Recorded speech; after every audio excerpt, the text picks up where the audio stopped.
स्वागत है प्यारे बच्चों।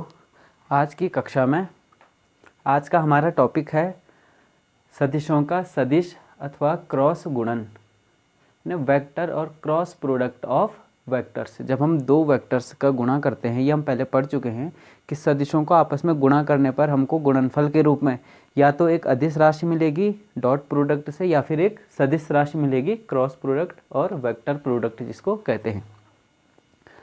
सबसे पहले इसका हम अगर परिभाषा लिखें कि दो वेक्टरों का या दो सदिशों का सदिश गुणन या वेक्टर गुणन या क्रॉस गुणन एक सदिश राशि है जिसका परिमाण अर्थात मैग्नीट्यूड उन दोनों वेक्टरों के परिमाणों के तथा उनके बीच के कोण की ज्या यानी साइन के गुणनफल के बराबर होता है और इसकी दिशा दोनों वेक्टरों के तल के लंबवत होती है। आगे चलते हैं। कैसे? माना हमारे पास एक सदिश है ए, क्लियर, दूसरा सदिश है बी, और इन दोनों के बीच का कोण माना थीटा है। जब हम कह रहे हैं कि दोनों के बीच का कोण थीटा है तो न्यून कोण की बात हो रही है, दूसरा कोण की बात हो रही है। तो यानी ये दोनों वेक्टर क्या है, एक समतल में है। क्या है? एक समतल में है, प्लेन में है। तब इनका वेक्टर गुणन या सदिश गुणन या क्रॉस प्रोडक्ट कैसे करेंगे? ए क्रॉस बी, पढ़ने का तरीका ए क्रॉस बी बराबर A B sine theta and N cap. Clear? A B sine theta N cap, जहां ए और बी क्या है क्रमशः ए और बी के परिमाण है। इसको ऐसे भी लिखा है कहीं पे बुक्स में कि वेक्टर ए ये इसका मैग्नीट्यूड, इस प्रकार से भी शो करते हैं। वेक्टर बी मैग्नीट्यूड ऐसे भी शो किया जाता है, sine theta and N cap. तो ये हमारे पास ए क्रॉस बी लिखने का तरीका या उसका जो परिभाषा से उसका मान आया है इस प्रकार से आता है। एन क्या है? एन एक एकांक सदिश है। एन है एकांक सदिश। थीटा जो है वेक्टर ए और बी के बीच का कोण है अर्थात न्यून कोण है। एन जो है एकांक सदिश है जो ए और बी के तल के लंबवत है। यानी इसको मैं लिख दूं कि एन कैप एकांक सदिश जो ए व बी के तल के लंबवत है। अर्थात इस एन कैप की दिशा क्या होगी? इस एन कैप की दिशा, क्योंकि ये देखो ये मैग्नीट्यूड है, ये मैग्नीट्यूड है, साइन थीटा मैग्नीट्यूड, तीनों क्या है? अदिश राशियां। अदिश राशियों को गुणा अदिश। जब इसमें हम एन कैप ले आते हैं, इतना होता तो ये अदिश होता। अब एन कैप आ गया है तो एकांक सदिश का क्या काम है? मैग्नीट्यूड तो एकांक सदिश का एक होता है लेकिन डायरेक्शन देता वो एक, तो इसने इसको क्या कर दिया? एक वेक्टर क्वांटिटी बना दिया है। तो सदिशों का जो सदिश गुणन है या क्रॉस प्रोडक्ट है उसका रिजल्टेंट क्या मिला हमको? Vector quantity. और डायरेक्शन क्या होगी? एन कैप की दिशा में। इस गुणनफल की डायरेक्शन एन कैप की दिशा में। एन कैप एकांक सदिश है, एन कैप की दिशा है ए और बी के तल के लंबवत। यह आप क्लियर करें, ठीक, इसको क्लियर रखते। अब यहाँ पे एक चीज और देखने वाली बात है कि आपको पता है कि थीटा बराबर क्या है? 0 से पाई तक, 0 से पाई तक, यानी 0 से 180 तक। यानी अगर ए और बी देखो, ये माना ए है, ये क्या है? बी है, तो इन दोनों के बीच कितना हो सकता है? ये ए, ये बी, और ए की दिशा में ये ए बी, ये ए ये बी। यहाँ पे थीटा क्या है? 0। यहाँ पे थीटा क्या है? पाई। थीटा बराबर पाई। बाकी कोण क्या होगा? इनके बीच होगा। थीटा बराबर 0 और थीटा बराबर पाई के बीच सारा एंगल होगा। आप इसको इधर घुमा देंगे तो हमको क्योंकि न्यून कोण लेना तो फिर क्या होगा? पाई से छोटा हो जाएगा, ए बी। क्लियर हो गया? थीटा इस प्रकार से, तो इसलिए हम ले रहे हैं थीटा बराबर 0 से पाई तक। इस 0 से पाई के बीच साइन थीटा हमेशा क्या होता है? पॉजिटिव। ये आप ध्यान रखें कि थीटा का मान यदि 0 से पाई है तो साइन थीटा हमेशा पॉजिटिव होगा, कभी भी नेगेटिव नहीं होगा।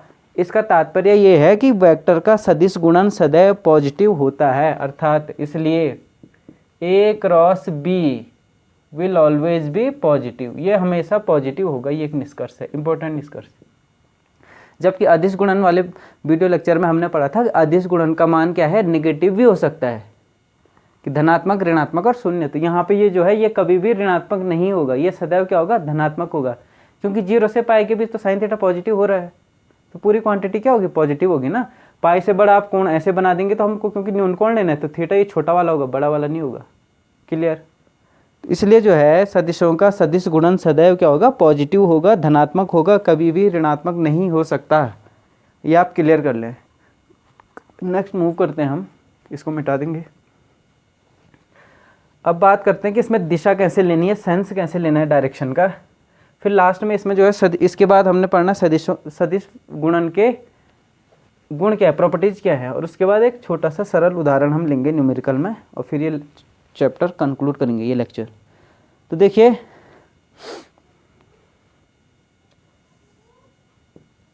यदि ये ए है, ये बी है, क्लियर? ए है, बी है, ये बीच का कोण क्या हो गया, थीटा हो गया। हमेशा क्या लेना, न्यून कोण बीच वाला, ये थीटा हो गया है। तो वेक्टर गुणनफल ए और बी की दिशा वेक्टरों ए और बी के तल के लंबवत होती है। इसकी दिशा या सेंस कैसे लेंगे, दक्षिणावर्ती पेंच के नियम से। देखिए दिशा देने के लिए यानी एन कैप की जो दिशा निकालनी है आपने, क्योंकि इसका गुणनफल एक सदिश राशि है, सदिश राशियों के लिए मैग्नीट्यूड तो यहाँ से मिल गया, दिशा एन कैप दे रहा है, पर उस दिशा का सेंस या डायरेक्शन कैसे लेना है हमको फिजिकली, उसके लिए जो है दिशा निकालने के लिए तरीका है दक्षिणावर्ती पेंच का नियम। दक्षिणावर्ती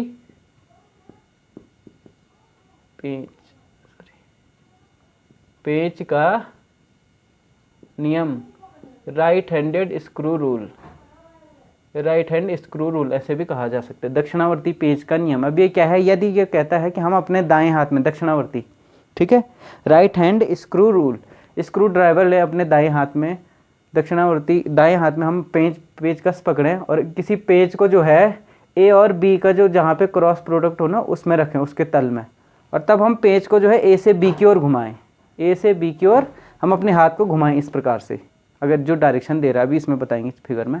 तब जो है उस पेज के आगे बढ़ने की दिशा, यानी जो पेज का नुकीला सिरा होता है वो कहाँ बढ़ रहा है, ये हमको कल्पना करनी है कि अगर पेज को हम दाएं हाथ में से घुमाएं इस प्रकार से, और वो पेज का सिरा कहाँ को आगे बढ़ रहा है, यहाँ को, तब वो दिशा होती है ए क्रॉस बी की। ये कैसे करना है कि आगे बढ़ने की दिशा कैसे देंगे पेज के, जिस पर अगर ए क्रॉस बी निकालना है तो पहले वेक्टर से दूसरे वेक्टर की ओर कौन से घुमाना है, ए क्रॉस बी। यहाँ पे मैं बात करूँ ए क्रॉस बी की, ठीक, तो देखो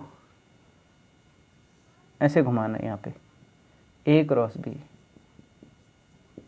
ए क्रॉस बी का है ना, तो ए क्रॉस बी कहेंगे तो दाएं हाथ में पेच लेना हमने, पेचकस, ठीक है, और ए से बी की ओर घुमाना, तो ऐसे घूमेगा, कैसे घूमेगा, ऐसे, तो ऐसे होगा, तो होगा कैसे ये, अगर ये व्हाइट बोर्ड के तल में है दोनों वेक्टर, अभी हैं क्लियर, ये क्या है, बोर्ड के तल में है, दोनों वेक्टर ए और बी इस बोर्ड के तल में है, तो यहाँ पे हम उस पेज को रखेंगे। आप इमेजिन करिए आपने पेज को यहाँ पे रखा है, ठीक, और हम घुमा रहे ए से बी, ए क्रॉस बी की डायरेक्शन निकालनी, डायरेक्शन फाइंड करनी है ए क्रॉस बी की, ए क्रॉस बी की डायरेक्शन निकालेंगे, तो उस पेज को आप ऐसे घुमाओ तो आपको क्या लगेगा, वो नोक क्या और ये बाहर को आएगी।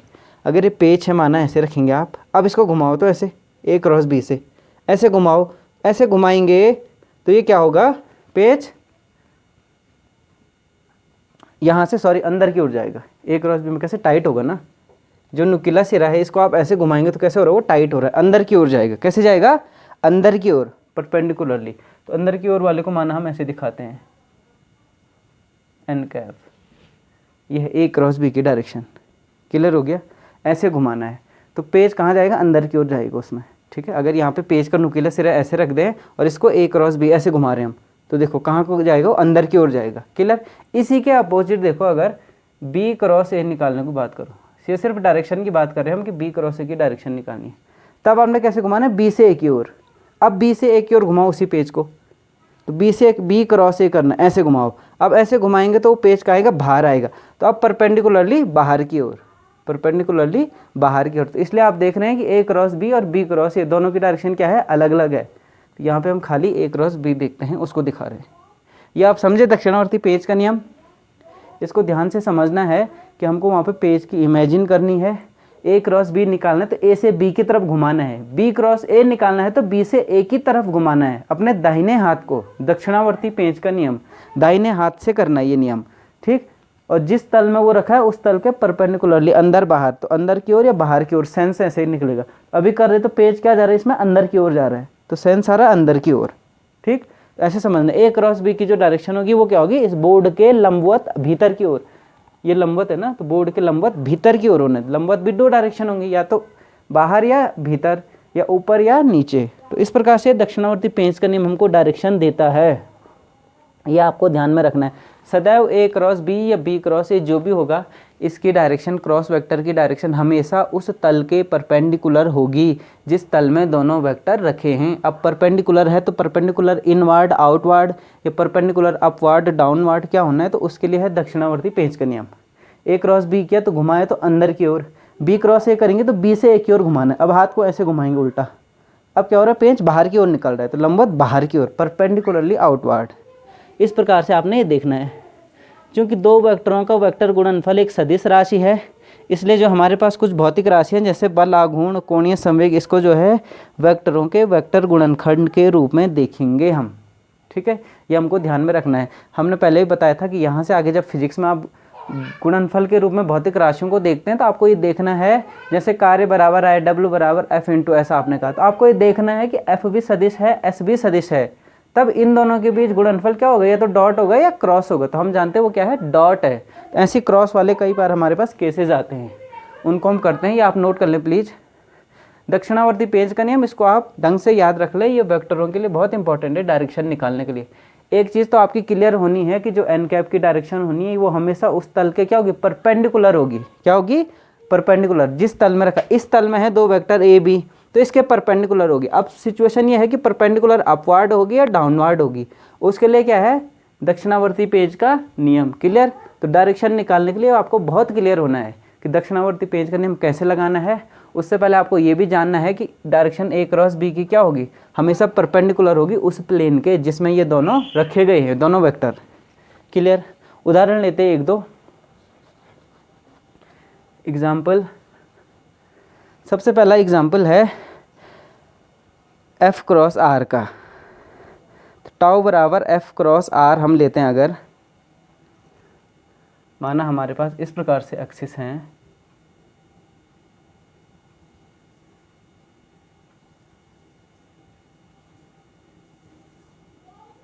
तीन एक्सिस हैं, वो है, माना एक्स है, वाई है और जेड है, एक्स वाई एंड जेड। ठीक है, तीनों एक्सिस हैं परपेंडिकुलर। स्पेस की अगर हम बात करें, हम कहते हैं मूल बिंदु से आर स्थिति सदिश पर या आर पोजीशन वेक्टर पर किसी पॉइंट, पोजीशन वेक्टर क्या है, मूल बिंदु से आर है, यहाँ पे ये पॉइंट पी है, पोजीशन वेक्टर क्या हो गई, आर हो गई। ठीक, कि आर दूरी पर एक बिंदु या एक कण है पी। ठीक, तब जो है मूल बिंदु के परितः या मूल बिंदु के सापेक्ष इसका बल आघूर्ण किस प्रकार से देते हम। और माना हम इस पर बल लगा रहे, कैसे लगा रहे, एक बल लगा रहे, माना कोई बल जो है कण पे कार्यरत है, और बल की डायरेक्शन और आर की डायरेक्शन देखो, माना फोर्स लगा इस प्रकार से, ये है बल लगा, और ये आर इस प्रकार से मूल बिंदु पे, तब जो है इस मूल बिंदु के सापेक्ष इस बल का आघूर्ण, और ये कोण हमने कहा क्या है, थीटा, दोनों के बीच छोटा कोण, ये क्या है, थीटा, ये एंगल थीटा हो गया है। तब जो है मूल बिंदु के सापेक्ष बल आघूर्ण क्या होगा, देखिए बल आघूर्ण टाउ बराबर, इसको डिफाइन करते हैं आर क्रॉस एफ के रूप में। कैसे डिफाइन करते हैं, आर क्रॉस एफ, तो क्रॉस प्रोडक्ट है ये, इसलिए बल आघूर्ण क्या है, एक सदिश राशि आई। ये दोनों का, इस विस्थापन सदिश का या इस पोजीशन वेक्टर का, स्थिति सदिश का और बल का, ये दोनों सदिश राशि, इनका क्रॉस प्रोडक्ट है बल आघूर्ण, इसलिए अपने आप में बल आघूर्ण भी क्या है, सदिश राशि है, वेक्टर ऐसे दिखाया हमने। तो ये सदिश राशि होगी जिसका मैग्नीट्यूड क्या होगा, अगर सिर्फ मैग्नीट्यूड लिखें तो क्या होगा, आर एफ साइन थीटा, सिर्फ magnitude R F sine theta. N cap क्यों नहीं है, क्योंकि एन कैप डायरेक्शन देना, खाली मैग्नीट्यूड परिमाण की बात करो तो इतना इसका परिमाण होगा, आर एफ साइन थीटा। ठीक है, जहाँ थीटा जो है इनके बीच न्यून कोण है, और डायरेक्शन इसकी दिशा क्या होगी, इसकी दिशा होगी जिस तल में आर और एफ है उसके लंबवत। उसके लंबवत। अब लंबवत भी दो दिशाएं होती है, जैसे हमने बोला इनवर्ड आउटवर्ड, ऊपर नीचे। तो ये आर की दिशा हो गई, ये एफ की दिशा हो गई। तो आर क्रॉस एफ आप यहाँ पे करोगे, देखो यहाँ पे निकालना आर क्रॉस एफ, ये क्या हो गई, आर की डायरेक्शन हो गई ना, ये आर की डायरेक्शन हो गई। तो आर क्रॉस एफ ये वाला ऐसे घुमाना है। अब एक्स वाई, हमारे पास तल क्या है, एक्स वाई तल में ये दो सदिश हैं। तो एक्स वाई तल के परपेंडिकुलर क्या हो गया, लंबवत क्या हो गई, जेड एक्सिस।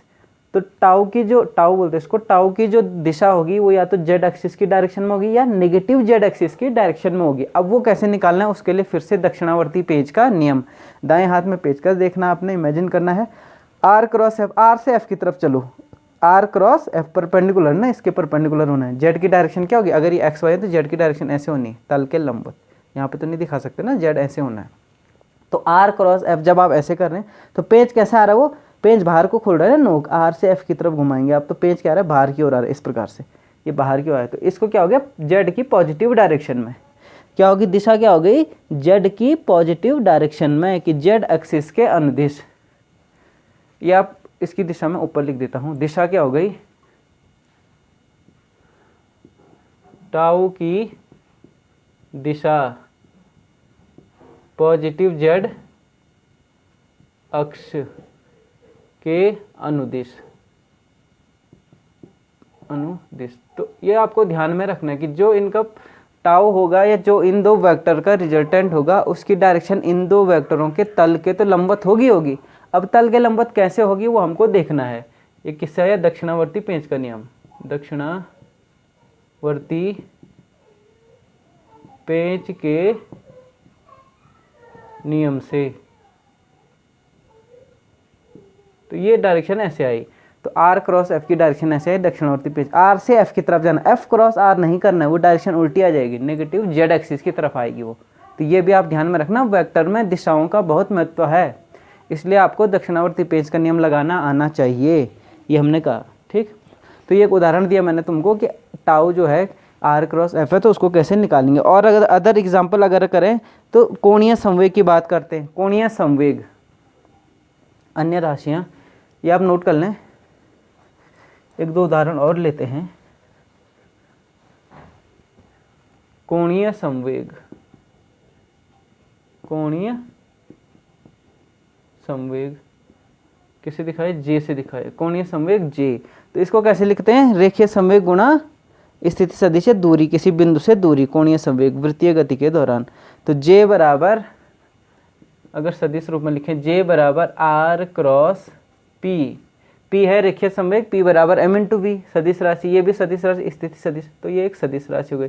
एक उदाहरण ये हो गया, दूसरा कोणीय संवेग। तीसरा उदाहरण, v equal to R omega पढ़ा है ना आपने वृत्तीय गति में, v equal to R omega, तो उसका सदिश वेक्टर v क्या है, सदिश राशि है, r क्या है, स्थिति सदिश है, और ओमेगा क्या है, स्थिति सदिश, तो omega cross R, sorry, v equal to omega cross R, omega cross R, तो क्रॉस प्रोडक्ट। फिर देखो चौथी राशि अगर हम बोलें, a equal to omega, sorry, a equal to R alpha, a equal to alpha into R. Alpha क्या है, एंगुलर एक्सेलरेशन, कोणीय त्वरण, वो स्थिति सदिश, वो रेखीय त्वरण, ए क्या है, रेखीय त्वरण, अल्फा है कोणीय त्वरण। तो इस प्रकार से भी हम देते हैं। तो ये हमारे पास कुछ सदिश गुणन के उदाहरण हैं जिनमें जो है राशियां क्या आई हैं, सदिश राशियों के रूप में निकली हैं। ए बराबर अल्फा क्रॉस आर, वी बराबर ओमेगा क्रॉस आर, तो सदिश सदिश, जे बराबर आर क्रॉस पी, टाउ बराबर आर क्रॉस एफ। तो ये सदिश गुणन के कुछ उदाहरण थे। और दिशा कैसे निकालनी है, दक्षिणावर्ती पेंच का नियम कैसे लगाना है, ये भी आपको बता दिया गया है। आगे मूव करते हैं हम। अब जो है सदिश गुणन की प्रॉपर्टीज, क्या पढ़ेंगे, प्रॉपर्टीज। हमने पढ़ना है properties of vector product, properties of vector product, ठीक। पहली प्रॉपर्टी जो पहले बता दिया है, फिर से बता सकते हैं कि अगर दो वेक्टर है ए और बी, तो ए क्रॉस बी जो क्रॉस प्रोडक्ट है ये हमेशा क्या होगा, पॉजिटिव, ऐसे लिख सकते हैं। पहली प्रॉपर्टी है कि सदिश गुणन, दो सदिशों का सदिश गुणन हमेशा क्या होगा, धनात्मक होगा। हमारे सिलेबस में बार बार कह रहा हूँ मैं, दो वेक्टरों का ही है, दो सदिशों का है, दो सदिशों का डॉट प्रोडक्ट और दो सदिशों का क्रॉस प्रोडक्ट, दो से ज़्यादा हमारे सिलेबस से बाहर का है, वो हायर क्लासेज में हम पढ़ेंगे। तो ए क्रॉस बी पॉजिटिव होगा पहले केस में, ए और बी अगर दो वेक्टर हैं, ठीक। दूसरा है सदिश गुणनफल, अच्छा क्रम विनिमय नहीं होता है, अर्थात A cross B is not equal to B cross ए।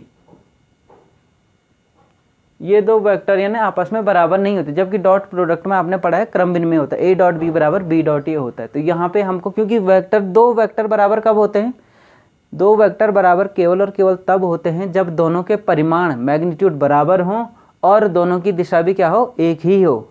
अब यहाँ पे ये बराबर नहीं है तो इसका मतलब क्या है, ए और बी मैग्नीट्यूड, क्योंकि A B B A same है तो इसका मतलब मैग्नीट्यूड तो बराबर होगा कहीं ना कहीं, लेकिन डायरेक्शन क्या होगी, अलग अलग हो जाएगी। डायरेक्शन क्या होगी, अलग अलग हो जाएगी। अगर फिर से करें, ये ए है माने, अब की बार ये बी है, ये कौन, थीटा है। ए क्रॉस बी, जो ए क्रॉस बी ने होना है उसने क्या होना है, इस बोर्ड के तल के लंबवत। अब लंबवत अंदर होगा बाहर होगा वो हमको देखना है। A cross B, A cross B, तो ए क्रॉस बी करेंगे तो कैसे हो रहे, बाहर की ओर, परपेंडिकुलर बाहर की ओर, ठीक। और बी क्रॉस ए करो, क्यों ये बराबर नहीं हुआ, देखो B cross A, B cross A करेंगे तो ऐसे करेंगे तो अंदर की ओर, बी क्रॉस ए पेंच अंदर की ओर, यानी इसको मैं लिख दूं, इसकी डायरेक्शन क्या है, लंबवत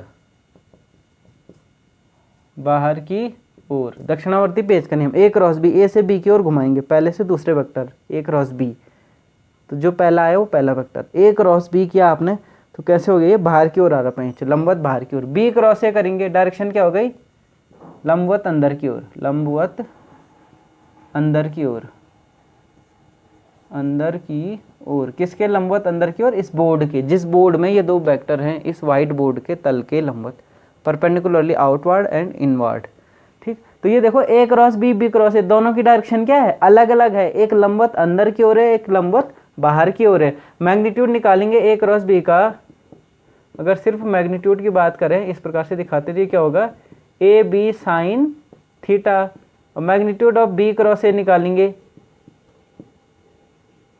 तो ये भी क्या होगा, B A sine theta, A B करो बी ए करो, अधिस है सेम हो जाएगा। तो मैग्नीट्यूड दोनों का समान है, यहाँ पे हम देख रहे हैं A cross B, B cross A, दोनों का परिमाण तो समान है, लेकिन अंतर किससे है, डायरेक्शन से। एक की डायरेक्शन इनवर्ड, एक की आउटवर्ड, अलग अलग डायरेक्शन आ रही, इसलिए हम कहते हैं A cross B is not equal to B cross A, अर्थात वेक्टरों का सदिश गुणन या सदिशों का सदिश गुणन क्रम विनिमय नहीं होता है, जबकि डॉट प्रोडक्ट क्या होता है, क्रम विनिमय होता है। क्लियर हो गया। फिर दूसरी नेक्स्ट चलते हैं हम आगे, ये आप नोट कर लें फिर से। तीसरी प्रॉपर्टी अगर हम कहें कि सदिशों का सदिश गुणन बंटन के नियम, सॉरी हाँ वितरित, ठीक है, डिस्ट्रीब्यूटिव, जिसको वितरण का नियम बोलते हैं, बंटन का नियम। वेक्टर प्रोडक्ट क्या होता है, डिस्ट्रीब्यूटिव होता है। ए क्रॉस बी प्लस सी, अगर हम क्या करें, ए क्रॉस बी प्लस सी लिखें, अर्थात A cross B plus C, sorry B plus सी, ये करें तो ये कैसे आएगा, ये आएगा ए क्रॉस बी और प्लस ए क्रॉस सी। यहाँ पे ध्यान रखना ऑर्डर वही होना चाहिए, ए बी और ए सी, ऐसे नहीं सी ए कर दिया, वो डायरेक्शन अलग हो जाएगी फिर से। तो A cross B plus A cross C, या A plus B cross C, या इसे को क्या लिखा है, A plus B, vector A plus B है और क्रॉस है सी, इनका सी के साथ क्रॉस है। तब देखो तब कैसे हो जाएगा कि ए क्रॉस सी और प्लस बी क्रॉस सी, ये क्लियर हो गया। A cross C plus B cross C, तो वेक्टर गुणनफल का वितरण करते समय इनका क्रम नहीं बदलते हैं, क्रम वही रहना चाहिए, तब ये सेम होगा। ये तीसरी प्रॉपर्टी थी। अब आगे चलते हैं, किन्हीं भी जो है दो वेक्टरों में अगर स्केलर से गुणा कर दे किसी एक वेक्टर को, अगर दो हमारे पास वेक्टर हैं उनमें से जो है एक वेक्टर को हम किसी स्केलर से गुणा कर दें तो पूरा वेक्टर गुणनफल भी उसी स्केलर से गुणा हो जाता है। कहने का तात्पर्य, अर्थात यदि जो है m इंटू ए, तो ये क्या हो जाएगा, सदिश होगा। ये अदिश है, ये सदिश है, अदिश सदिश का गुणा सदिश। m इंटू ए हमारे पास एक सदिश है, ये क्या हमने और क्रॉस कर दिया इसका क्या कर दिया, क्रॉस गुणन डॉट गुणन केवल दो सदिशों का ही होगा, ये ध्यान रखना आप, अदिश का क्रॉस गुणन नहीं कर सकते, वो सिर्फ गुणा हो गया। m इंटू ए क्रॉस बी, ए क्रॉस बी, ये आपने क्रॉस किया। इसका क्या तात्पर्य है, इसका तात्पर्य है कि m आ गया और a क्रॉस b, ये ऐसे हो गया, तो उतना गुणा हो गया, ठीक है, उतना गुना हो गया वो। या इसी को हम ऐसे भी लिख सकते हैं कि m, पहले ऐसे लिख दो, a vector cross m into B, कोई भी एक सदिश अगर उतना गुना है ये, और सबको करेंगे आप तो सब क्या हो जाएगा, m a b sign theta and n cap, ये होना है m a b sine theta n cap, ये इस प्रकार से आएगा सदिश गुणन। क्लियर हो गया कि दो सदिशों का m a b sine theta n cap. Next जो है चौथी प्रॉपर्टी, पांचवी, यदि दो वेक्टरों के बीच का कोण 90 हो, तब देखो पांचवी प्रॉपर्टी, यदि जो है थीटा बराबर 90 degree, then a cross b बराबर क्या होगा, A B sine 90 n cap बराबर, साइन 90 कितना होता है, 1 होता है, तो ए बी और n कैप, ये मैक्सिमम अदिश, तो ए बी एन कैप, ठीक। और अगर इसका मॉड ले लें तो मॉड क्या हो जाएगा, ए बी हो जाएगा, तो मैक्सिमम वैल्यू आई, ये क्या आई, मैक्सिमम वैल्यू, साइन थीटा की वैल्यू क्या होती है, 90 पे होती है। तो इस दो वेक्टरों का गुणनफल जो है जब एक दूसरे के लंबवत हों वो क्या होगा, इस प्रकार से आएगा। अदिश में क्या होता है, वहाँ पे 0 हो जाता है। दो समांतर वेक्टरों का वेक्टर गुणनफल क्या होता है, शून्य वेक्टर अथवा शून्य होता है, यानी समांतर, जब थीटा बराबर क्या है, 0 लें अगर हम केस, इसको आप नोट कर लें प्लीज़, फिर आगे लिखते हैं ऊपर, ये आप नोट कर लें। नेक्स्ट जब थीटा क्या है, 0 है, ये आप निकाल भी सकते हैं फटाफट, इसमें कुछ विशेष चीज़ें उतनी,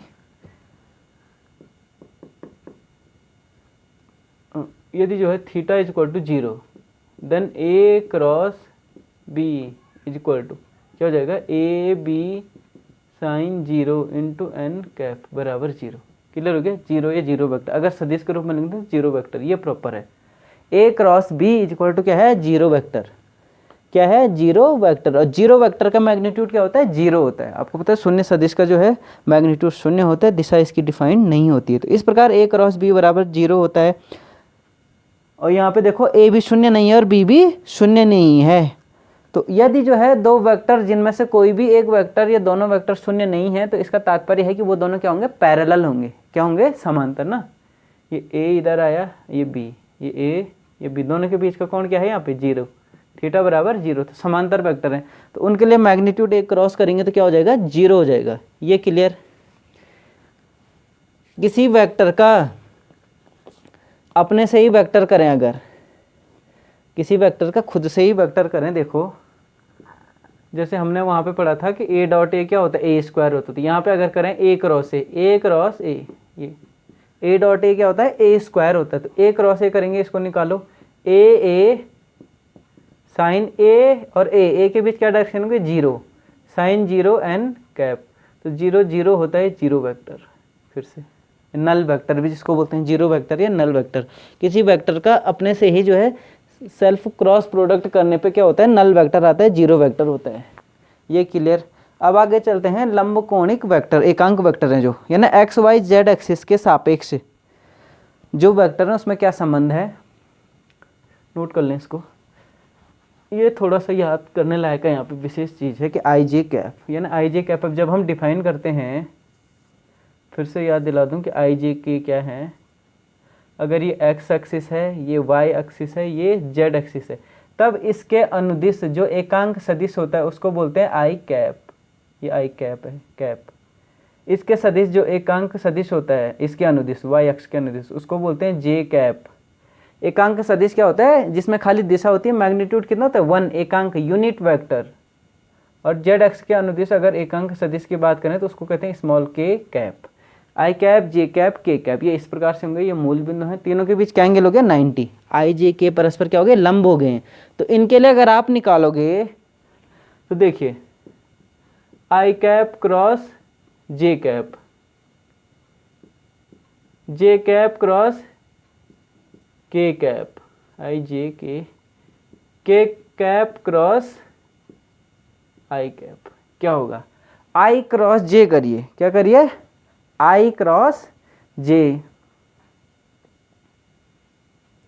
तो आई क्रॉस जे करेंगे हम तो ये हमेशा होता है क्या? के।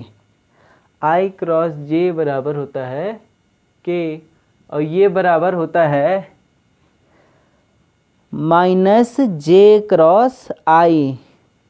आई क्रॉस जे बराबर माइनस जे क्रॉस आई, ये तो आपने पढ़ा है ना, A cross B is not equal to B cross A, अर्थात A cross B is equal to minus B cross A. दिशा क्या होती है? ऊपर नीचे हो जाती है।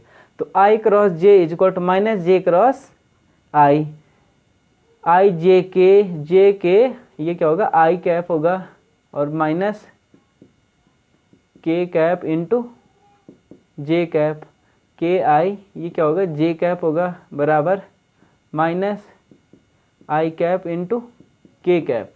क्लियर हो गया? इस प्रकार से होना है इन्होंने।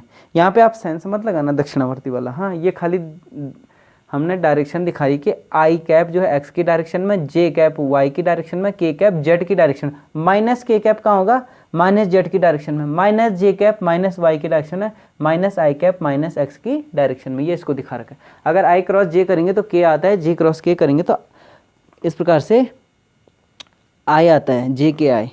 ये इसको हम क्या लेते हैं? ऐसे राउंडेड आई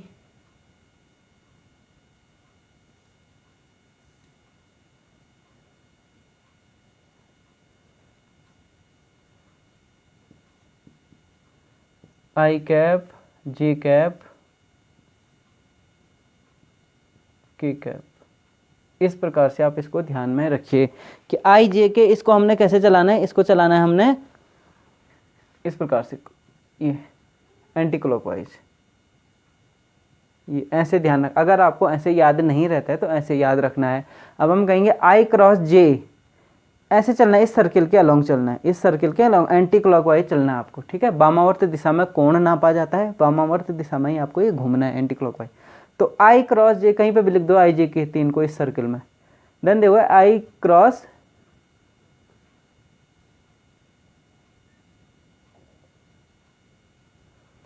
आई क्रॉस जे, आई क्रॉस जे आगे वाला के आ गया, के क्रॉस आई बोलेंगे तो क्या आएगा? जे। ठीक, ऐसे ही चलेंगे। अगर और तीर की विपरीत दिशा में चलेंगे तो माइनस आ जाएगा, के क्रॉस आई जे। और अगर आप कहें आई क्रॉस के करना है, क्या करना है? आई क्रॉस के, आई क्रॉस के करेंगे तो क्या आएगा? माइनस जे। आई क्रॉस के करेंगे तो माइनस जे, माइनस साइन यहाँ माइनस जे। क्लियर हो गया? इस प्रकार से एंटी क्लॉकवाइज डायरेक्शन में चलना है आई जे के, तब आपको आसानी से चक्रीय क्रम है ना, वो साइक्लिक ऑर्डर मेंटेन करना है आई जे के में, तब आपको ऐसे उस प्रकार से गुणनफल आएगा। दूसरा इसमें आई करो, जे क्रॉस जे करो, के क्रॉस के करें तो के आई I sine theta N cap, I I sign zero N cap, क्या आएगा? आई आई साइन, जैसे इसके लिए निकालो मैं तो ये हो जाएगा आई आई कैप तो नहीं लगाना, I I sine theta sine zero N cap. और ये आई आई की भी वैल्यू मैग्नीट्यूड रख दो तो मैग्नीट्यूड कितना था? 1 1 साइन जीरो बराबर जीरो, तो जीरो आता है। ये कितना आता है? जीरो आता है। आई क्रॉस आई जे क्रॉस जे के क्रॉस के बराबर जीरो, और वहाँ पे डॉट प्रोडक्ट में क्या था? ये 1 होता था कि आई डॉट आई 1। क्लियर हो गया? ये इस प्रकार से आना है, ठीक, ये आप नोट कर लें। नेक्स्ट आगे बढ़ते हैं। इसमें एक अब एग्जाम्पल लेंगे फिर से, लंबकोणीय घटक के रूप में अगर कोई वेक्टर है, ये आप नोट कर लें प्लीज। अगर घटक के रूप में कोई वेक्टर है एक्स वाई जेड एक्सिस के अनुदिश घटक, और उस रूप में वेक्टर दिया हुआ है, तब वहाँ पे क्रॉस प्रोडक्ट कैसे लिखना है तो उसको ध्यान से देखिए आप। फिर इस पर एक एग्जाम्पल कराते हैं। यदि ए बराबर क्या है? ए एक्स एक्स एक्स के अनुदिश प्लस बी वाई प्लस ए वाई प्लस ए जेड, तो ए एक्स इंटू आई कैप सदिश होना है, प्लस ए वाई इंटू जे कैप प्लस ए जेड इंटू के कैप। और वेक्टर बी इस प्रकार से दिया है कि बी एक्स आई कैप प्लस बी वाई जे कैप प्लस बी जेड के कैप। तो ये एक्चुअली क्या है, बी एक्स एक्सिस के अलोंग घटक है, इसका कंपोनेंट है, वाई एक्सिस के अलोंग इसका कंपोनेंट, जेड एक्सिस का अलोंग इसका कंपोनेंट, आई जे के क्रमशः यूनिट वेक्टर है, तो इसलिए वो वेक्टर क्वांटिटी हो गई। अगर दो वेक्टर हमारे पास इस प्रकार से दिए हैं कि जो है कंपोनेंट के रूप में, एक्सिस के अलोंग कंपोनेंट के रूप में दिए हैं, तब जो है इसको करने का तरीका देखिए इंपॉर्टेंट है, न्यूमेरिकल आता है ए क्रॉस बी, ये हमेशा सारणिक के रूप में लिखा जाता है बराबर, यहाँ हम लिख देंगे आई कैप जे कैप और के कैप, ठीक। और यहाँ पे क्या आएगा, लाइन टेढ़ी हो गई लग रहा, और इसको नीचे ये लिख दीजिए, आई के नीचे आई वाले कंपोनेंट, जे के नीचे जे वाले, तो यहाँ क्या आएगा, पहले ए एक्स, ए क्रॉस बी है, जो पहले वेक्टर है सदिश ए उसका लिखो ए एक्स, यहाँ पे ए वाई और यहाँ पे ए जेड, फिर जो सदिश दूसरा है बी एक्स बी वाई और बी जेड, तो ये इस प्रकार से, ये हमारा इस प्रकार से फॉर्मूला आ गया। क्लियर हो गया, बहुत इंपॉर्टेंट है, ये न्यूमेरिकल आपको कराने में मदद करेगा कि ए क्रॉस बी अगर आपको निकालना है और सदिश घटक के रूप में सदिश लिखा गया है, तब आप उसको कैसे करेंगे, तो हम उसको सारणी के रूप में सीधे सीधे सॉल्व कर देंगे कि आई जे के इस प्रकार से घटक रखेंगे। ये क्लियर हो गया, ठीक। एक उदाहरण लेते हैं, छोटा सा न्यूमेरिकल करते हैं, इसी पे थोड़ा क्लियर हो जाएगा, ये आप नोट कर लें इसको। माना हम कोई भी अब वेक्टर लेते हैं, माना आप ले लें कोई भी कहें, यदि ए वेक्टर क्या ले लें,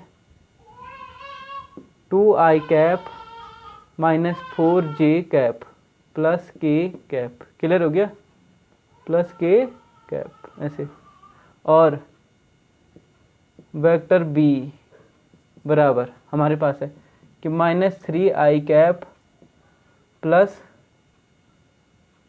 2j cap plus 7k cap, ठीक है। इस प्रकार से तो हमारे पास क्वेश्चन है, 1 नंबर का सवाल है या 2 नंबर का सवाल है, फाइंड ए क्रॉस बी।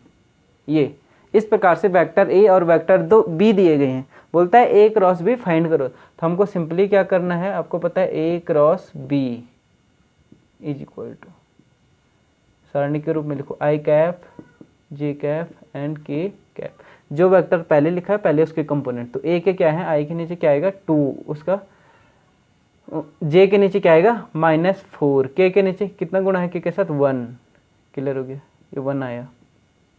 दूसरे में -3 प्लस 2 और यहाँ पे 7, प्लस लिखने की जरूरत नहीं, ऑटोमेटिक 2 और 7, इस प्रकार से ये घटक आ। अब इसको सॉल्व करना है, आपने सॉल्व करना है, ये आपको आता होगा, सारणिक है सरल रूप में। तो कैसे करना है, जब हमने आई वाले को देखना, आई को ऐसे कैसे चलना, आई वाले को देखना तो यहाँ ये वाली कॉलम और ये वाली रो, जे को करना है तो ये वाला कॉलम और जे वाली रो, के को करना है के वाला कॉलम और के वाली रो, हटा देनी, बाकी का गुणा करना है। देखो कैसे, तो आई है पहले, क्या है आई कैप, अंदर क्या आएगा आई कैप है, तो इतना काट देंगे, ऐसे में गुणा ऐसे में घटाना, यानी ऐसे में गुणा और ऐसे में घटाना, ये ऐसे होता है। तो 4 सते 28, देखो ना आई वाला ये हटा दिया, बचे क्या ये 4, तो ऐसे में गुणा करो, 4 सते 28, माइनस में आएगा और माइनस ये ऋण, ये 2 एकम 2, तो ऋण 2, फिर प्लस नेक्स्ट आएगा। अच्छा ये क्या होता है प्लस माइनस प्लस, ये क्या होता है प्लस माइनस प्लस, तो आई प्लस में आ गया तो जे क्या आएगा नेक्स्ट माइनस में, माइनस जे कैप, जे कैप में ये और ये डिलीट करो तो ये कैसे हो गया 7 दूना 14, प्लस में 14 और माइनस हो जाएगा ये 7 दूना 14 और 3 एकम 3, तो ऋण 3, ये इस प्रकार से। फिर प्लस के कैप का देखो ऐसे करके, ऐसे करेंगे 2 दूना 4, प्लस में 4, माइनस 3 चौको 12 और ऋण का धन 12, यहाँ पे धन 12 हो गया लेकिन यहाँ माइनस है तो फिर -12, क्लियर। आगे करो इसको, 28 और 30, -30i कैप, 14 ऋण का धन 14 3 17 और 17 यहाँ बाहर माइनस है, -17 जे कैप और 14 -12 -8 के कैप। ये क्या आया, ये आया ए क्रॉस बी, दैट इज ये आया ए क्रॉस बी। अब आप देख रहे हैं ए क्रॉस बी में जो हमको राशि मिली है वो अदिश ना होके क्या है सदिश है, आई जे के है ना इसके साथ, तो क्या हो गया सदिश राशि, इसलिए बोला इसको क्रॉस प्रोडक्ट या सदिश गुणन या वेक्टर प्रोडक्ट, तो ए क्रॉस बी इस प्रकार से हम निकाल सकते हैं न्यूमेरिकली, ये आप इसको ध्यान रखिए। ठीक, फिर से इसका अगर मैग्नीट्यूड बोलता है, magnitude of A cross B करो कि magnitude of A cross B, ये तो था वेक्टर आ गया।